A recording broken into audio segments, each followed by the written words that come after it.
I am back home.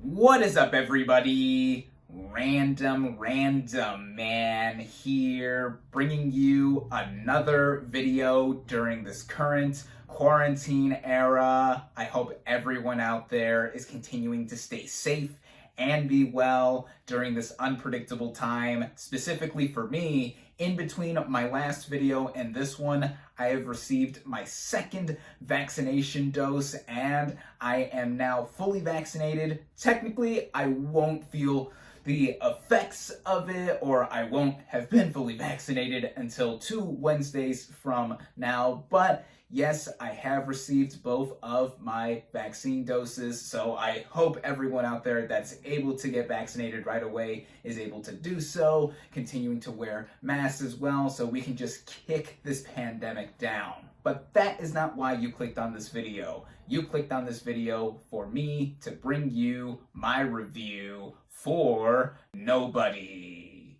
Now, the plot of this action thriller basically follows a man, played by Bob Odenkirk, who, while following clues regarding his recent home invasion, helps an underage girl being harassed by a group of men, only to become the target of a vengeful drug lord, played by Alexei Serebryakov.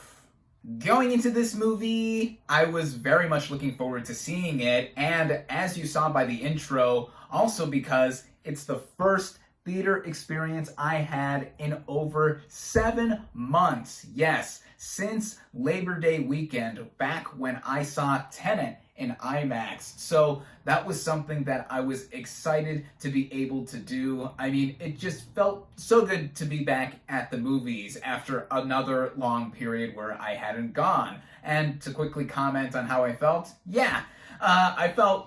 I felt like I was home again, as I said in the intro, and there was barely anyone there anyway at the screening. I mean, I know some are still wary to go out to certain places, but slowly but surely we're segueing back into normalcy, even if it's going to take another while. So there is that.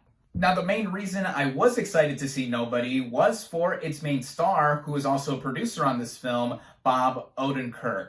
Like many, I was first acquainted with him as Jimmy McGill / Saul Goodman in Breaking Bad and Better Call Saul. He is amazing in that very sleazy role. Before doing those shows, he was more known for comedy. He's won 2 Primetime Emmy Awards for his work in writing. And then now, fast forward to 2021, he has stepped into the action hero archetype that looked very much like the John Wick film series, which I personally really enjoy. And a lot of actors who are getting into their late 50s, early 60s have, in recent memory, stepped into playing badass heroes, which I have welcomed, with the likes of Liam Neeson in the Taken series, Denzel Washington in the Equalizer movies, of course, Keanu Reeves again in the John Wick series, and now Bob Odenkirk in Nobody, which had me on board. Starting out with the cast and their performances, we have Bob Odenkirk as Hutch Mansell,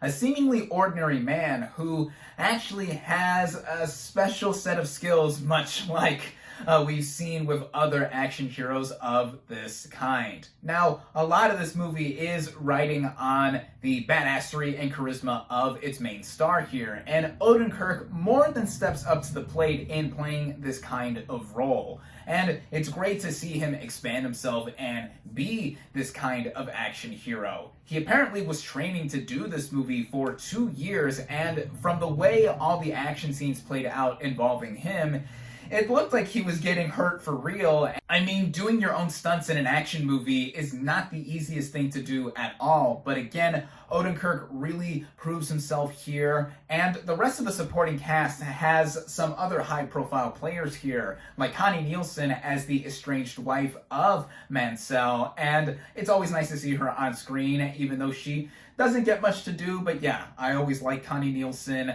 RZA plays a pretty pivotal role here that is mostly off camera and connected to Hutch, but he was a cool part of the movie as well. So is Christopher Lloyd as the now retired FBI agent father of Hutch. And you know, Christopher Lloyd, it's always great to see him in just about anything. And what he does here has something that is more than meets the eye. I'll leave it at that. The writing of this film was done by Derek Kolstad, and it's interesting I brought up how this movie in concept does feel very John Wick-esque, as Kolstad is actually the writer of all 3 John Wick movies and is ergo the creator of that character. So now we are seeing him do what he did initially for Keanu Reeves in making Bob Odenkirk an action hero type. And what is done here is simple at its core. After the movie's opening scene, we get a humorous montage sequence where we see Mansel's day-to-day life. He works at this metal fabrication company for his father-in-law, played by Michael Ironside, who many of us know as the voice of Sam Fisher in the Splinter Cell video games. So that was cool to see him as well. And we just see how pretty dry the day-to-day activities of Mansel's life is. I mean, he always forgets to take out the trash or get it in time for the garbage truck to collect it. He does the same thing over and over and over again. And then when his home does get invaded early on in the movie, that is what sets him off in order to go investigate. Again, this is all very simple in concept, kind of like John Wick in how bad guys chose to mess with somebody that they don't realize is someone that they shouldn't have messed with in the first place. And the John Wick comparisons and connections grow stronger when we see more of the crew that worked on this movie, like one of the producers here being David Leitch, who made his directorial debut with Chad Stahelski with the first John Wick film and has since gone on to do a number of high-profile projects, including my favorite of his that he's directed, Deadpool 2.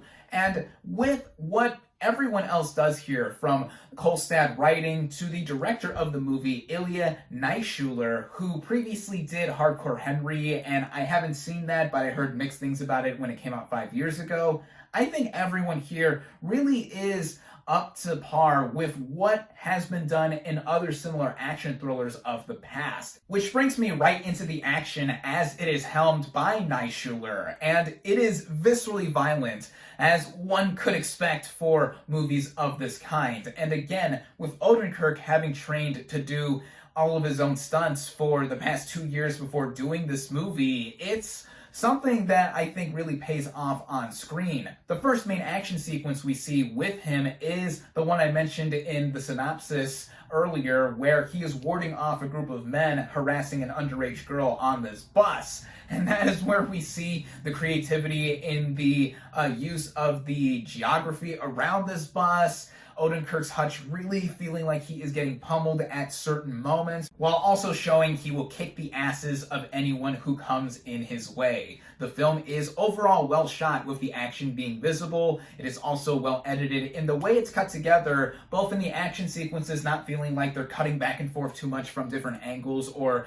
different shots, but also with the pacing, because this is a tightly woven together movie in terms of its running time. It runs for just about an hour and a half, and really it gets the job done with what it sets out to deliver, with its action and showing off Odenkirk in what he could do. And with all of that being said as well, this film does fall into some of the trappings that movies like it tend to fall into, or have done tropes that have been shown off over and over again. Like, for example, the Russian bad guy played by Alexei Serebryakov. He's a typical Russian mobster, and when has the Russian mob not been tackled in these kinds of movies before, or have been put on the antagonistic side? It's been seen over and over again, but what he does here gets the job done, as I said, with the rest of the movie delivering what it sets out to do overall. Also, with the way the movie plays out by its end, in it going home alone on us. But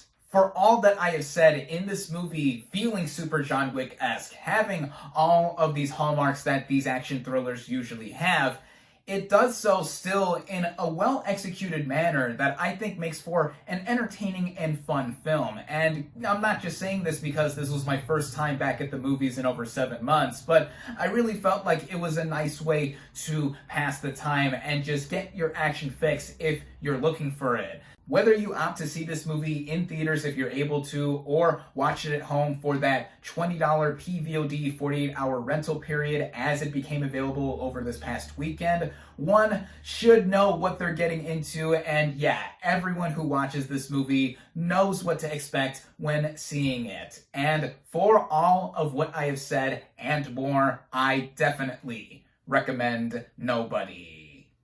My final verdict for Nobody is 4 out of 5 stars.